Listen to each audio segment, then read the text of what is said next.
So I just wanted to come up here and have an opportunity to give God the glory for what he's done over the last little over 7 years. So I'm going to do a recap on what's going on and then what has happened. We continue to have our men's discipleship program at the Dream Center. It is growing. It amazes me and it blesses me that we have the opportunity to be a part of transforming men's lives who will eventually be leaders of their home and fathers and husbands, and that excites me. It excites me to see men who are hungry after God. You may have noticed that over the last several months, we have not had a women's discipleship program. That's been somewhat intentional because about 18 months ago, I was asked to take over Main Place Youth, which is a adolescent girls teen challenge in Kingman. So for about, 14, 16 months, I drove back and forth half the week there and half the week here. And it is an adolescent girls teen challenge for girls 12 to 18. And is what happened and what transformed was as we worked with that ministry and got it healthier, the board there asked the Dream Center if they would take over Main Place Youth. So we knew we were going to be in the process of bringing adolescent girls to the Dream Center instead of them remaining in Kingman. So one of the things we wanted to do was kind of hold off on our women's program for a short period of time and be able to create a quality adolescent program at the Dream Center and in Great Bend. So that is a piece. However, we feel like we're in a position, if we can find a couple women who want to be like direct care staff, that we feel like we are getting close to starting our women's program up. So if you have a call in ministry, women's ministry, and are interested in that, please see us. So in the process of bringing, I'll kind of jump around and just bear with me. Part of bringing the girls to Great Bend was I knew that I wanted the girls to go from a facility type environment to a home environment. Because sometimes when you're raised in a facility or in an institution, it's hard to go back to family lifestyle. And so as we brought the girls here, we were able to purchase 2 homes to bring those girls to. We split the girls 13 to 15-year-olds and 16 to 18-year-olds. So we purchased a home that's about a block to the east of Pastor Dozier's house and debt-free, and moved the younger girls there. And then how many of you know the old green and yellow ugly house that sits next to the Dream Center on Stone Street? Okay. So for the last 7 years, we have seen people come and go from that home, and we have seen drugs sold out of that house. We have seen crime. We have seen law enforcement there. But 7 years ago, when we were given that building, God used to have me circle the block and pray over it for 30 minutes before I would walk in there. And several people in this church used to walk that block with me. And he promised me that he would eventually give us that whole block to claim it for the kingdom. And we were blessed a couple months ago to purchase that home. And if you drive by it now, it blows me away. It was the men students who have been over there pouring their heart into refurbishing that place on the inside and out. And as we were painting it, I just kept thinking, God, this is what you do with the people's lives who come into the Dream Center. It's things that people would have cast away or not looked at. You've transformed their lives, and they look so amazing when they leave, and they get to be game changers. So if you drive by, take a look at the house. And we believe that's seed for the rest of the block. So last November, for those of you who didn't know, the Dream Center and the Dream Center's Foundation got to purchase our building. So that was a huge thing for us. Our goal has always, as our foundation has grown, all the funds have gone towards refurbishing the building and building programs but last November we were able to purchase the building. So everything is owned free and clear of the Dream Center. We have never had a credit card. We've never had debt. So between God's people and God, we have accomplished that. One of the things we've done, though, is we've changed the old soup kitchen, and we renamed it to the DC Kitchen. Two reasons we did that. One is we felt like we just needed a name change. However, we felt like Soup Kitchen had kind of this condemnation of poverty. And how many of you, your kitchen in your home is about connection and loving on family? Okay, so that's why, another reason we wanted to change it to DC Kitchen. We wanted to know that it didn't matter where people came from. We wanted them to feel like they were part of family. Shortly after the name change, COVID hit. So we have had to become creative, and we are serving a lot of to-go meals. We're serving a lot of meals out on our lawn. We put out patio furniture and stuff. Pre-COVID, we were serving 40 to 60 people a day. Now we are serving between 110 and 125 people a day. The need for food, and I love our partnership with Convoy of Hope and Live Like Jesus and the food bank, because that helps supply some of the food needs we have. So you have seen some cries for help for to-go containers on Facebook, and we appreciate those who have sent, because it gets to be a lot when you're needing 100 to-go containers a day. So we thank you for that. We're hoping to reopen to bring the public back in. We've just been slow because of, again, people live in our building, so we want to protect them.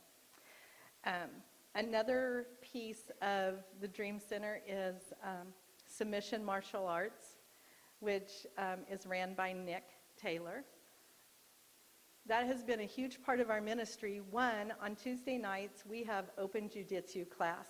That's open to the public for grade school kids up, as long as they're structured enough to be able to follow some direction. And then on Thursday evenings, we do women's self-defense.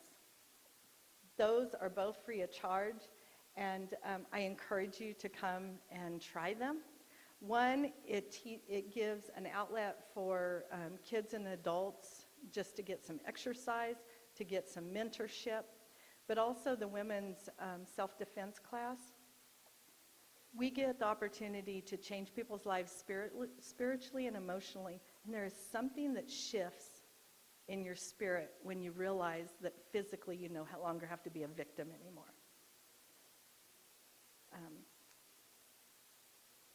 Then our outreach groups. So we do outreach groups on Monday nights. We cover either anger, boundaries, grief and loss, breaking abusive relationship cycles. Right now, the men are doing a grief and loss class, and the women are starting one in November, if you're interested in that. They start at 6:30. We do chapel service on Mondays and Fridays at 9, and that is open to the public. We have an overflow pantry.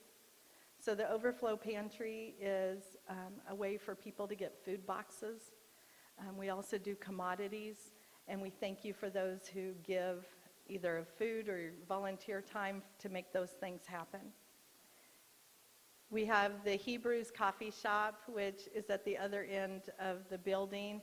We had shut down pre-COVID, but we're actually looking for volunteers to help us get that back off the ground on Wednesdays and Sunday mornings. All the proceeds to that come back to the Dream Center for donations.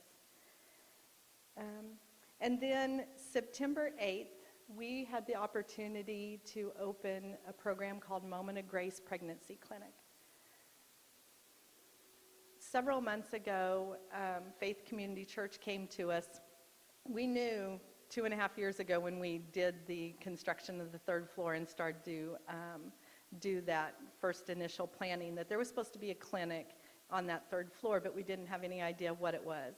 And then Faith Community Church came to us and said they had been working with Heartbeat International to fundraise for a sonogram machine to go into a pregnancy clinic to help save babies' lives.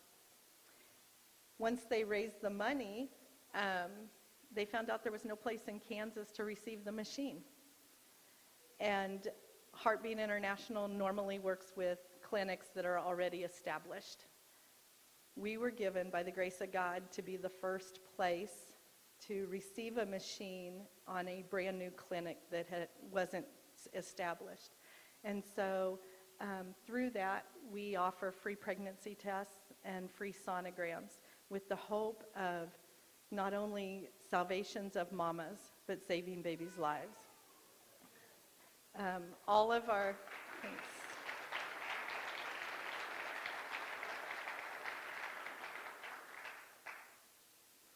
All of our doctors, our doctor who oversees that, our nurses, all our volunteers, we have counselors also who present the gospel. All of those are volunteers. One of the things we desperately need for that program is we need more volunteers, but we need people praying, because we get abortion vulnerable women in there. And when you've set up a second appointment for a sonogram and they don't show, you know that you're fighting for babies' lives. And so that clinic is open on Tuesdays and Fridays. And if you'll be a praying person and keep us in prayer, we would appreciate that.